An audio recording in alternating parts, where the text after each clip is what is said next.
Day 4 of New England Patriots training camp, and Javon Baker, Polk, yet again standing out, and our first mini fight of Patriots training camp. Let's break it all down in today's video.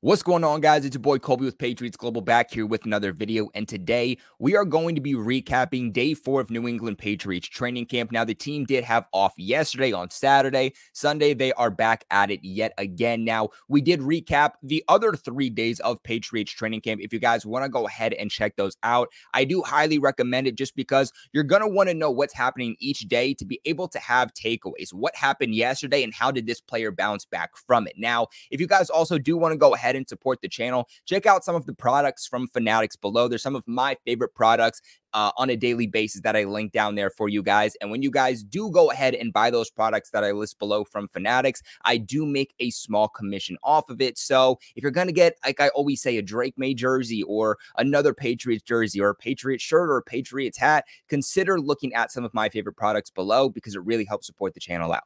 But let's just hop right into today's recap, starting with the players that were absent or just not participating. Kendrick Bourne, still not participating. Now, we do have a little bit of news on him. We'll get into that here in a second, but Cole Strange, still absent. Jake Andrews, still absent. And Sione Takitaki, also still absent. At this point, I feel like Jake Andrews just needs to be a casualty. He just needs to be cut. At best, put him back on the practice squad, but this guy does not deserve a roster spot. Since being drafted in the 4th round of, 2023, he has not shown that he deserves a roster spot whatsoever. And with a lot of really great players offensively, defensively, at cornerback, at wide receiver, they're going to push to make this roster. Jake Andrews is just not one of those guys. Now, Antonio Gibson did return today. It does sound like he will be or is off of NFI. As we all know, he started day 1 of camp on NFI. Day 2 comes back. He's limited. Day 3 ends up not being absent. And then day 4 today, he returns to practice. So definitely a whirlwind, but it looks like he should be a regular participant in Patriots practice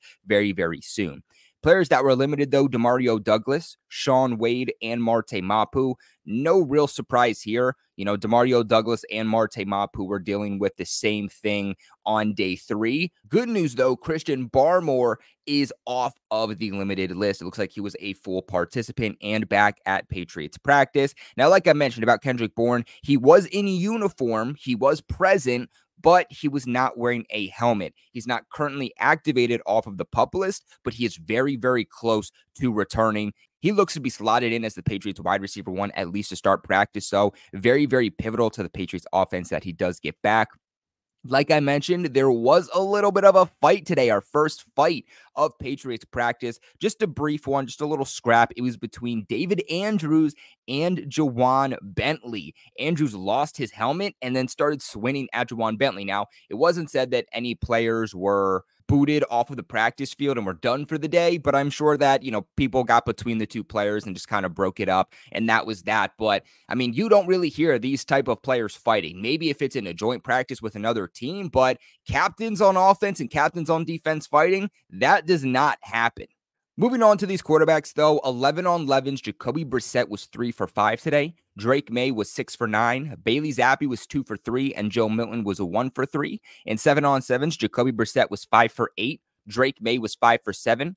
Bailey Zappi was 3 for 4. And Joe Milton was 2 for 4 with an interception. With that being said, you can clearly tell that Joe Milton has lost the quarterback 3 spot, at least for now. Bailey Zappi is back up taking quarterback 3 reps.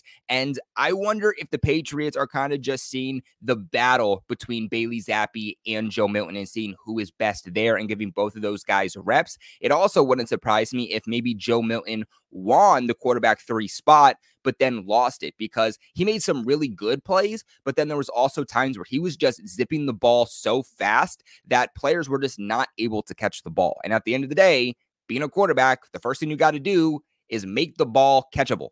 As for running backs, there really wasn't too much that happened. Really, the one thing that happened, Rhamondre Stevenson had to drop, but he also made a really, really good play in practice. I'm going to show that here to you guys right now. Now, this is via my boy Rob from Patriots 7. You guys know Rob. We did the post-game streams this past season. We'll be doing them this upcoming season, but he posted this content. I want to give him the shout out for it, but an insane grab here. Just an insane grab that looks like it's against Raekwon McMillan, but just a go route for Rhamondre Stevenson here and just pulls in the one-handed catch. I mean, Rhamondre Stevenson just looking to be an every down back, and definitely a exciting thing to see from him for this upcoming season.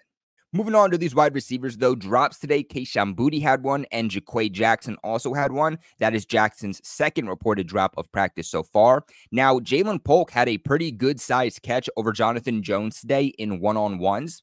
Javon Baker today also really standing out. Might have been his best practice as a Patriot so far, but beats Christian Gonzalez for a good gain in one-on-ones. Then, later on, Javon Baker also beats Mikey Victor for another good play. And guys, we also actually have a video of that play also of Javon Baker against Christian Gonzalez. And just the move, gets separation, and then finishes it against Christian Gonzalez. Now, obviously, it's just one-on-ones. What would this look like in a real live game? That's a very, very different thing, especially with safeties over the top, whether that's cover 1 or cover 2.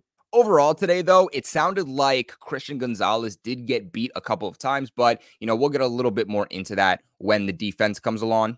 KJ Osborne is also getting into the mix here a little bit. He had a deep completion over Shaun Wade in one-on-ones. Later on, had another good play against Marcellus Dial. Now, Juju Smith-Schuster was struggling to get some separation in one-on-ones, wasn't really making plays, just really been a quiet camp for Juju. Now, I don't think it's the end-all, be-all for Juju yet. Like I always say, football is what he's done for me lately. It doesn't matter what he's doing now. It matters what he does when pads go on and as we get closer and closer to the preseason. But right now, he is not deserving of a roster spot whatsoever. Now, Jalen Reagor with another good day. He had a deep catch over Azizi Hearn in one-on-ones. Kayshon Boutte also had a deep catch over Christian Gonzalez today in one-on-ones. Again, another play where Christian Gonzalez just gets beat by two young players, both Kayshon Boutte and Javon Baker today. And then Jaquay Jackson had a really solid sideline grab today versus Isaiah Bolden in one-on-ones. Sounding like these big plays today from these wide receivers against these cornerbacks weren't happening in 11-on-11s and 7-on-7s. It was more coming with these one-on-one drills. Moving on to tight ends, though, LaMichael Petway had a drop today, and Austin Hooper had a pretty good grab, a pretty good gain at that, too, in 7-on-7s. Now, as for the offensive line, we really didn't get too much information. We don't know what the second-team offensive line looked like, but we do at least know what the first-team O-line was. From left to right, you have Caden Wallace playing left tackle, Sidy Sow playing left guard, David Andrews playing center, Michael Onwenu playing right guard, and Chuks Okorafor playing right tackle. Now, this is the second straight Patriots training camp practice where Okorafor is now playing right tackle, Caden Wallace is playing left tackle. Now, the only thing that I feel like has been consistent with the first-team offensive line is David Andrews at center and Sidy Sow over at left guard. Michael Onwenu keeps switching between right tackle and right guard. That was the same thing that we saw during spring practices. I'm not really sure what they're doing here with the tackles at this point. I mean, they're trying everybody at every different position at this point. Like I mentioned before, I'm not hitting the panic button just yet. We're getting to the point where I'm going to, but I'm not panicking just yet. I think if the Patriots are continuing with these offensive line combinations every single day for multiple weeks, then we're starting to worry. But first week of practice, if they just want to see a different offensive line combinations and see what they have in different guys, I'm not necessarily against that. But again, if we're getting, a week from now and they're doing the same thing every day, then I'm going to start to be annoyed. And the reason for that is the Patriots need continuity amongst the offensive line. I mentioned this before, and I'm gonna say it again, is in 2021, Michael Onwenu didn't play like half the season. And it's not because he was a bad player. He was one, if not their best offensive lineman that year. But Ted Karras stepped in, had better continuity with the players to his left and players to his right, and that made the Patriots offensive line better in general. The O-line is not necessarily about the guys who are most talented, but it's all about the guys who have the best continuity, the best chemistry, who can communicate the best, because that's what the offensive line is about. It's not about who's the most talented. Before we get on to the defense, though, let's take a quick listen from today's sponsor. Hey guys, sorry to cut the video real quick, but I had a very important question that I had to ask you, and that is, have you ever Googled yourself, or maybe a friend, or maybe a family member Googled themselves and saw their private information being used? Maybe like their name, their phone number, their social security number, their address, maybe their credit card information? God knows I have, and the only reason that I was able to find that and take care of it was because of today's sponsor over at Aura. So what Aura is an identity protection service. And what they do is they go ahead for you so you don't got to do the hard work, and they scour the internet for any of your information being used illegally that you didn't want them to use. The other great part is that they'll monitor your credit. They'll see if your phone number is being used to robocallers, which if you don't know what those guys are, they're essentially the ones that call you about 5 times a day. Because little do you know, these data brokers are actually trying to sell your information to robocallers, to spammers who are trying to find out your own personal information, such as where you live. So what Aura will do is they'll essentially send you an email or notification saying that, hey, someone's trying to use your phone number. Someone's trying to access this information about you. Do you want us to delete it from the web? Fortunately, in today's society, a lot of threats that we all face on a day-to-day basis come online. And unfortunately, the scary part is that we can't always see it. Aura's going to come in, protect you, protect your family from threats that we can't see and we don't even know are coming. So hey, look, you guys can go right ahead and let people exploit your own private information, or you can go to the link in the description box below and pinned in the comment section below to go ahead and sign up for your 14-day free trial over at Aura. Moving on here, though, guys, to the defense. Sacks today, Matthew Judon and Keion White both having one. So far, the best players on the Patriots defensive line have been Keion White and have been Matthew Judon. The best one easily being Matthew Judon. And I still think that overall, through 4 days of practice, my player for the Patriots, not defensively, but just in general, has been Matthew Judon. It seems like every single day he's making a play. I feel like he's had a sack every single day. He already had an interception. I don't really know what more the Patriots need to see to say, okay, let's give him another year or another 2 years to his contract, because he does clearly deserve it. He's a face to the franchise, and he's a massive piece to the success of this defense. But again, Matthew Judon standing out yet again. As for pass breakups, Dietrich Wise had one. Linebackers, Joe Giles-Harris had an interception. Now, he's someone that I'm honestly starting to keep my eye on, because he is also making plays on a regular basis. Makes an interception. He's had a few sacks already, and a lot of these other linebackers have been quiet. I mean, Sione Taki's injured. He hasn't even been able to get on the practice field. Haven't heard anything from Raekwon McMillan. If Joe Giles-Harris can perform this well when the pads go on, if he can perform it in the preseason, this might be a guy that the Patriots are able to get on the roster, especially with his special teams ability.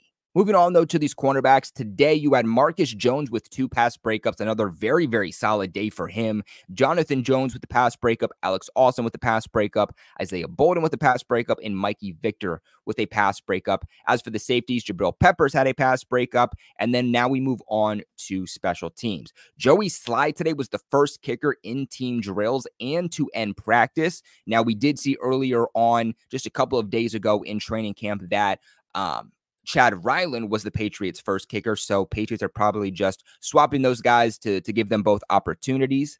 We weren't given the statistics on the kickers, but we were given who the kick returners and punt returners were today. Your kick returners were Antonio Gibson, Kevin Harris, Jalen Polk, Demario Douglas, Jalen Reagor, Keyshawn Boutte, Jaquay Jackson, David Wallace, and Marcus Jones. Sounds like it is a complete open competition for who their kick returner is going to be. But as for their punt returners, you have Jalen Polk, Demario Douglas, KJ Osborne, Jalen Reagor, and Marcus Jones. My favorite still, of course, being Marcus Jones. That is going to set the offense up very, very well on a regular basis, because, I mean, really, Marcus Jones is one of the best punt returners in the entire National Football League.